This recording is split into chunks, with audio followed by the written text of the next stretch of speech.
Hello everyone, this is Muhammad. I am here for starting new tutorial on scientific modeling by using Unity Game Engine for virtual and augmented reality. This is the Unity software, and as you can see, this software has some parts. First of all, the hierarchy. Here you can see the hierarchy, and you can see the scene, you can see the game, you can see the inspector, you can see the project, you can see the console, you can see the asset store.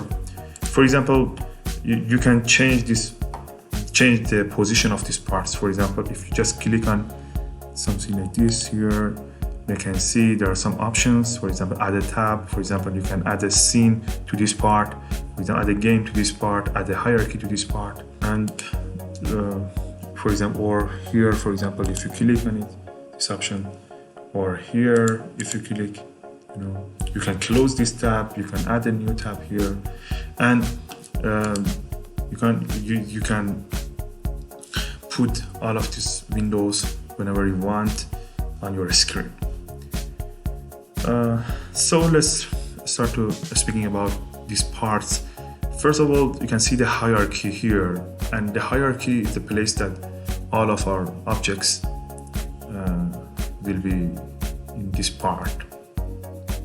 For example,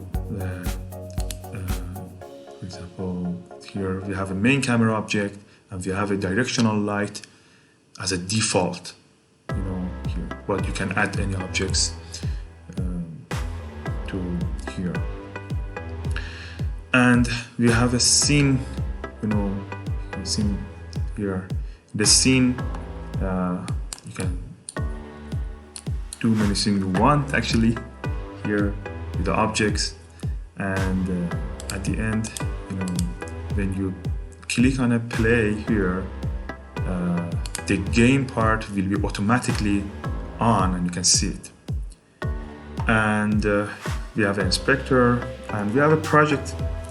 In the projects, is the place that makes a way for the connection between the Windows and the Unity. For example, for importing some pictures, for importing some models here. You cannot, for example, import the models from Windows to hierarchy. You should first import the models to the project here, and again transfer it from project to in the hierarchy. This is a very good place here for interacting between the Windows and Unity. We have a console. In the console, if there is any errors in our coding, if there is any something that we have written as a print or debug.log in the code, we can see the result here. Or usually when we want to check the value of some vectors or something, we can see the result here. And there's asset stores that we don't need it right now. So let's start to speak about the hierarchy, the main part actually of this Unity, I think. In the hierarchy, we have some objects, and as I told, all of our objects finally will come to this part. If you see here, if you click on game object, and you see you have many options. You have many options. For example, empty game objects. For example, empty game object child, or 3D game objects for like cube, sphere, capsule, cylinder, and many nice things. And for example, in the 2D objects, we have many things. In the effects, we have a particle system and others. Particle system is very, very nice for modeling fluid flow, for modeling the fire, for modeling many things. We have a light here, and we have a different variety of option for the light, point lights, spotlights, directional lights, and these are all objects.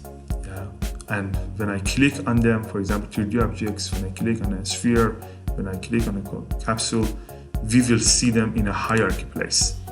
So And we have a UI. UI is, it means user interface, and we can make a very nice user interface in our scientific projects or any game.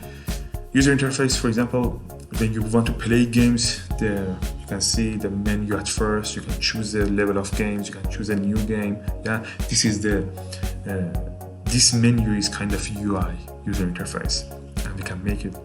And there is a Vuforia. Vuforia, probably you don't have a Vuforia, or you can have it. Vuforia is something for augmented reality, and the camera.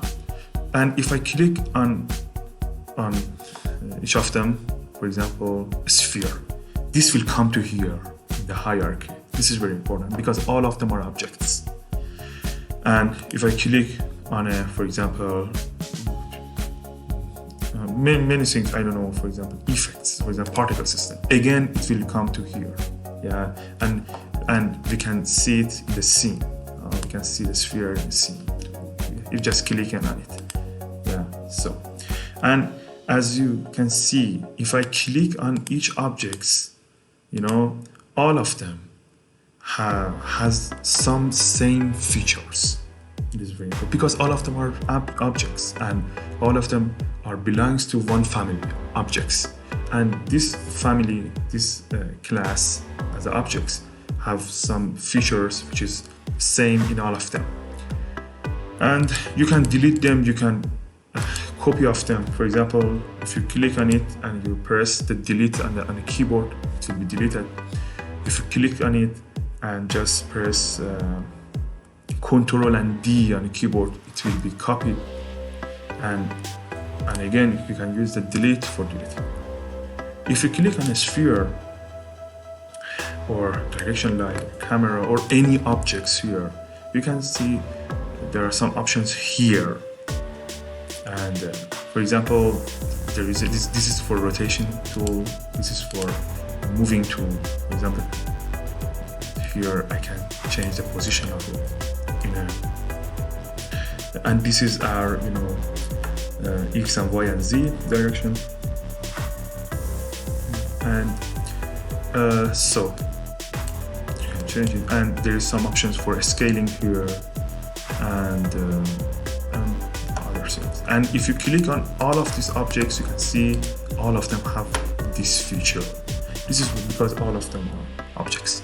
So if you see, when I click on a sphere, for example, you can see we have we can see in the inspector, we can see the transform, we can see the position, rotation, scale. When I change the positions, the position will be changed. When I change the position by the moving, tools, you can see the changes in here, position. And we have a rotation, we have a scale. And as you can see, we have a mesh filter. So what is the mesh filter? I think mesh filter is the most important things related to our objects. And if you click on a sphere here, as you can see the mesh filter here. Mesh filter, in fact, is as can you see, there are some triangles here. There are some, and the combination of these triangles make our mesh. The point is that we have some points, and these points are connected to each other and makes these meshes, for example. And for example, just for this sphere, this specific sphere, we have more than 500 vertices, in fact, that nodes, and more than 700 triangles. And so the point is that we cannot make such these meshes inside the Unity. We should import them from such other softwares like AutoCAD, Blender, or we can take a photo and make our meshes, and after that we can import them in the Unity. And when we import them, all of these triangles will be recognized by the Unity. That is really important.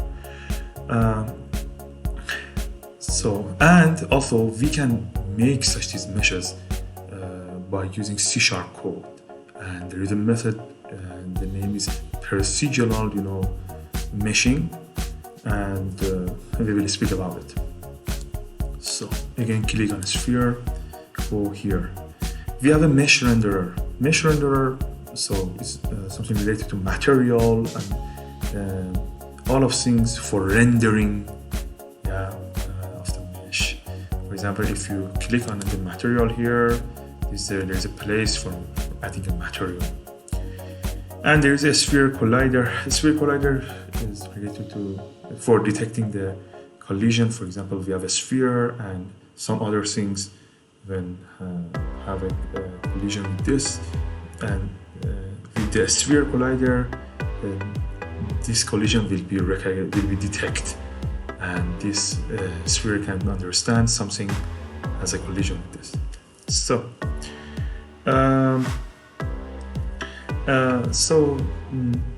this is the, I think, points related to objects.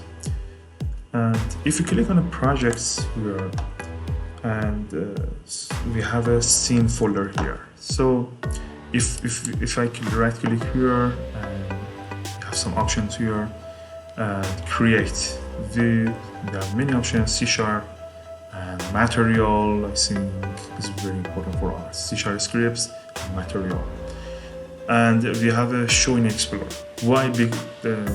So if you want to understand where is our file, exactly in the window, you can just click on show in Explorer. And you can find, for example, there is a path here for our project. So, and if I click here again and click on create and click folder, I can write, for example, materials here. If I again right click here, create and make a folder, I can write scripts here. So all of them are empty. If you click on material, it's empty. So exactly like a folder in the Windows. If you click on a script, again this is empty. So we can make it if we go to the material folder and right click here, create. We create a material here. We can create a material. For example,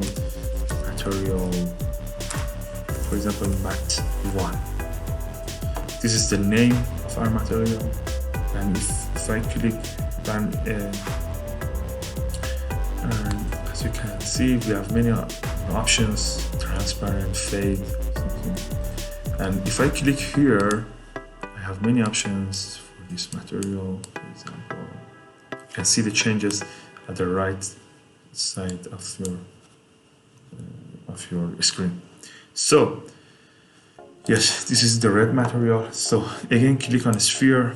If I want to assign this material to our sphere, we can just drag the material here, or we can see the mat1 here, or we can just click here, this place, click here, we can find the mat here. Yeah, you can assign it, with just dragging or just clicking here and find the material.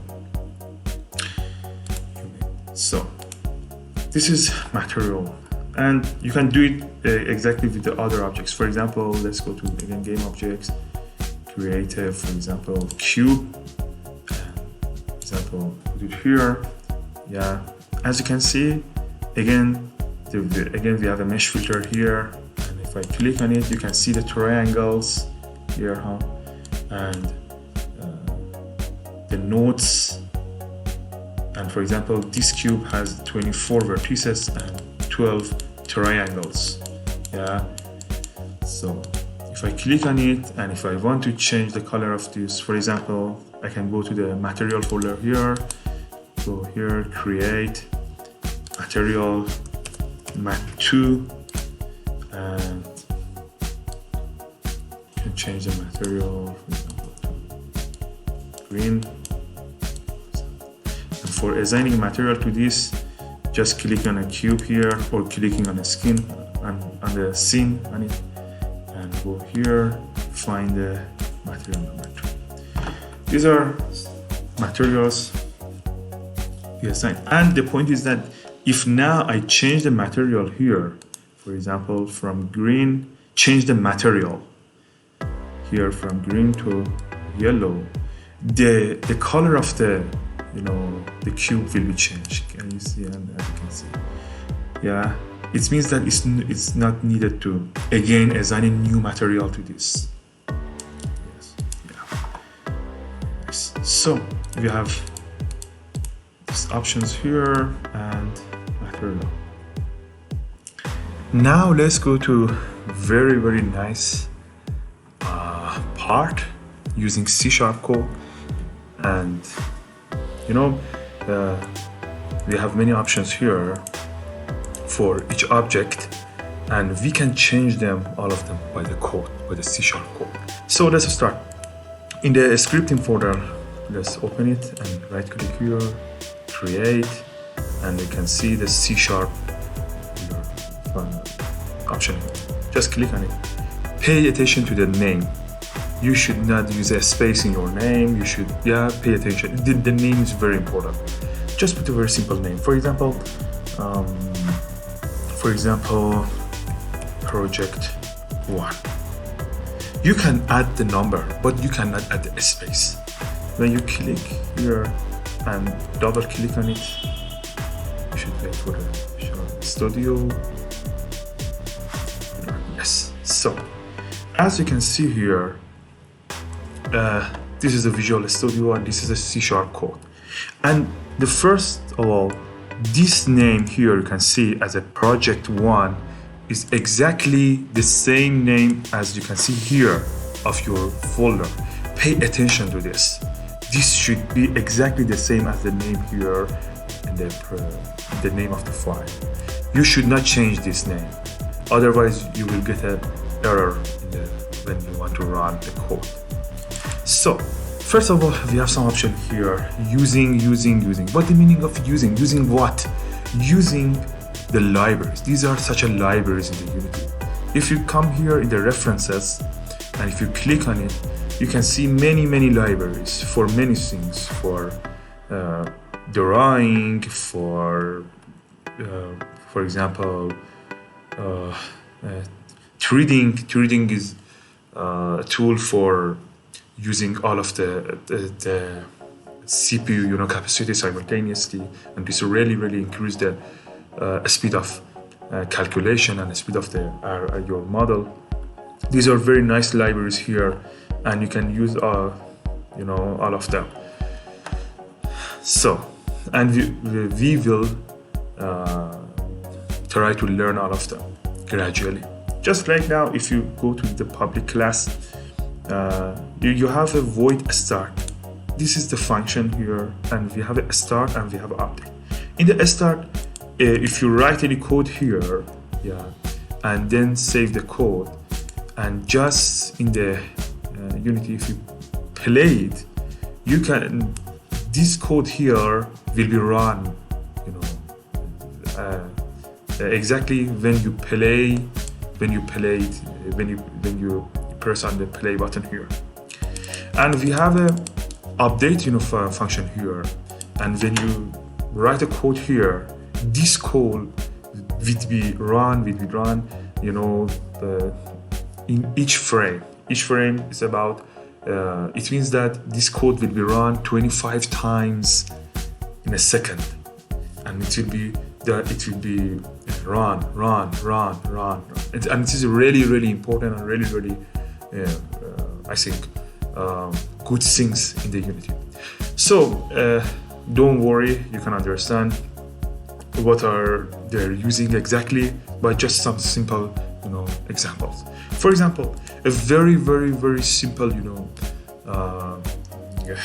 project that we can do is this, just debugging, just printing in the Unity.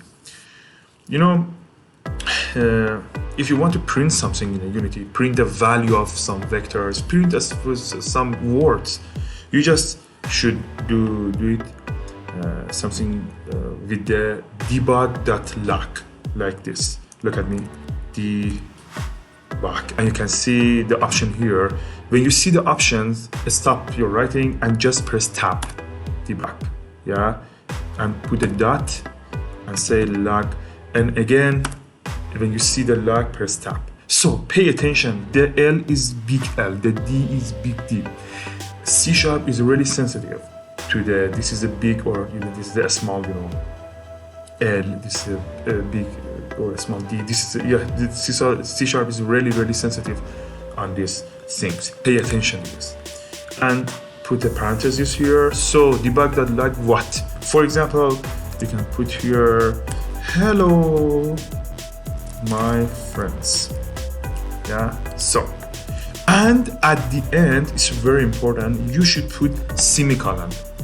Yeah, you should find it semicolon on your keyboard, and my keyboard near the L, and you should just put it here. You cannot see any error here right now. You cannot see any red signs on the code right now. It means it looks good. And just to go here, click save, and come back to the Unity.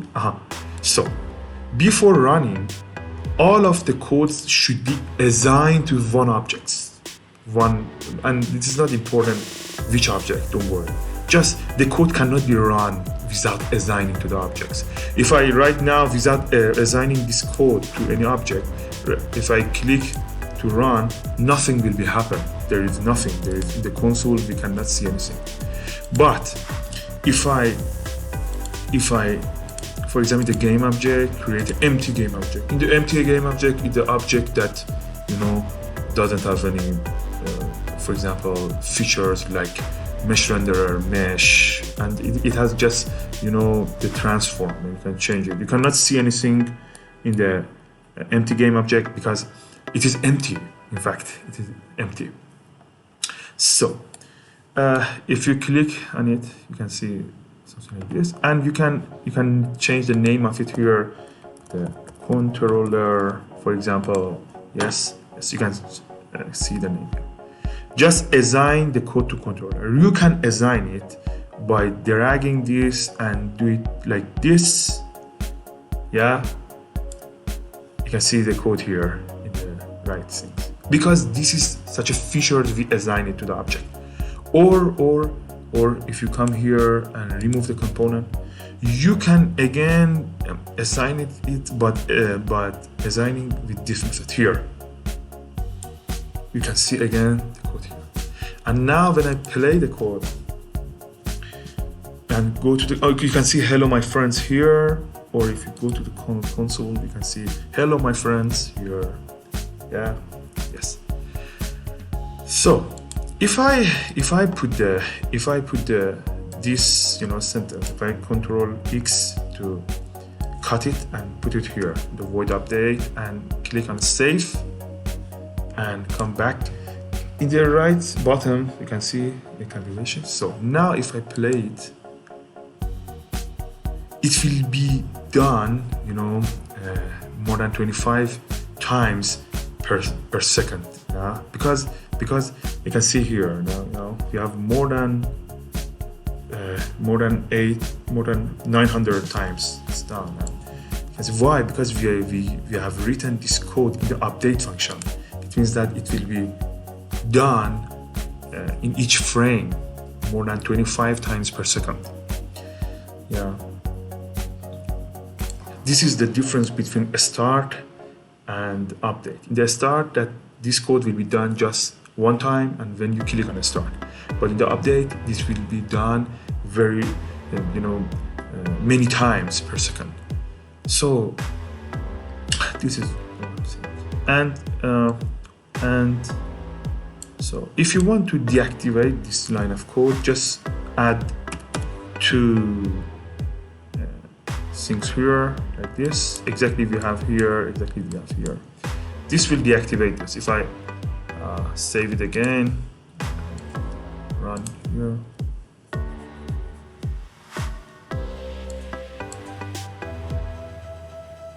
You cannot see anything because you deactivate the code. So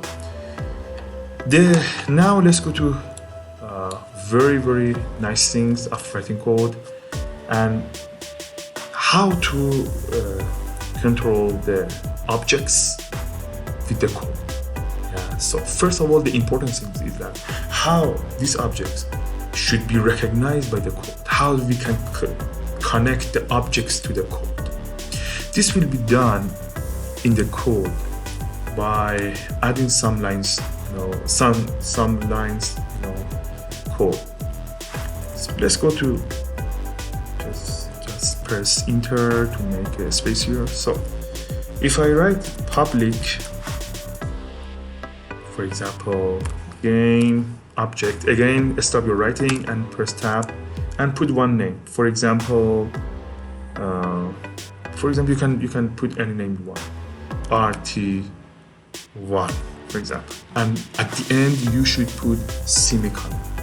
So what does it mean? Public game object RT1. Game object is the game object. Is the one class of game objects. And if you see there, the color is green right now. It means that RT1 is just a name.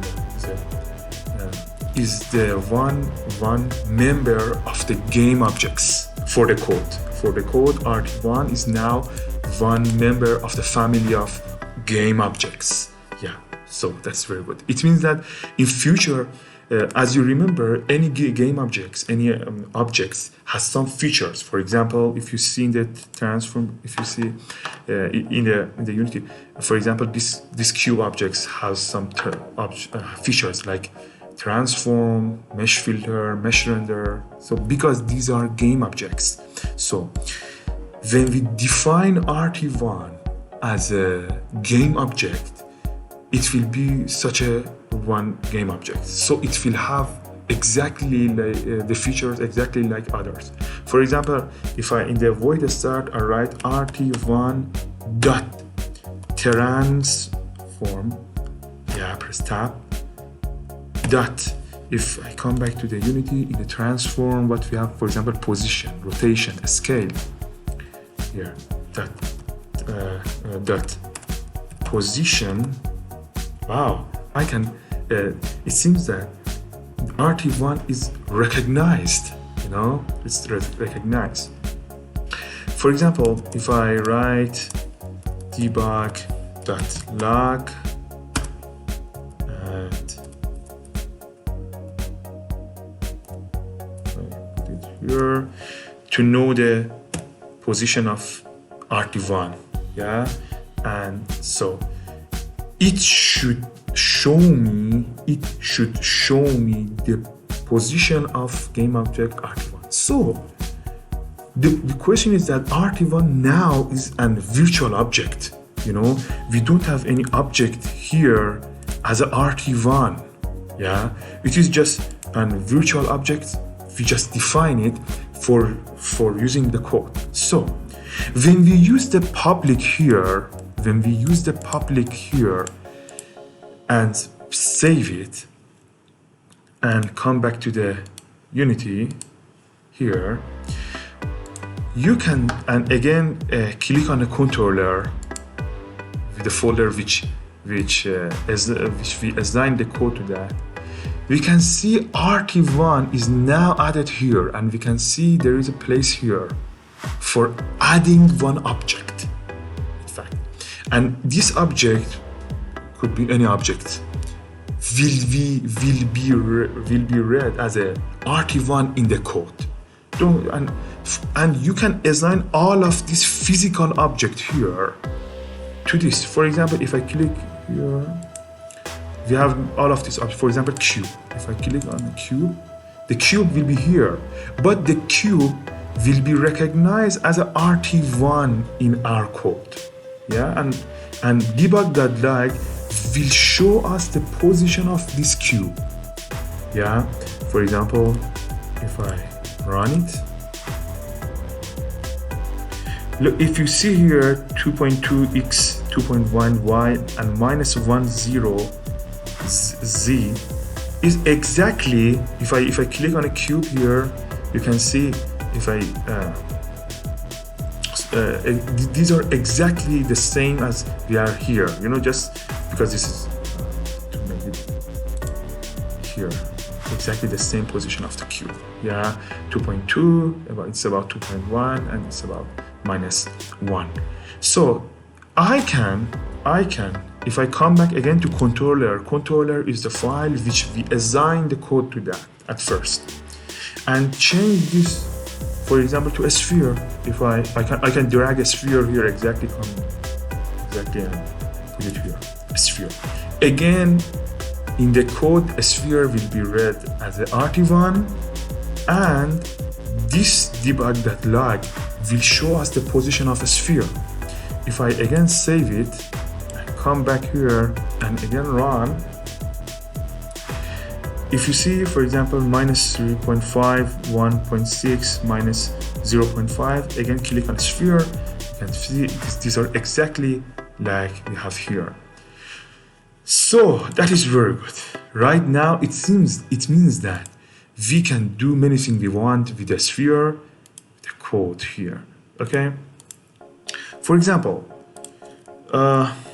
I can say, for example,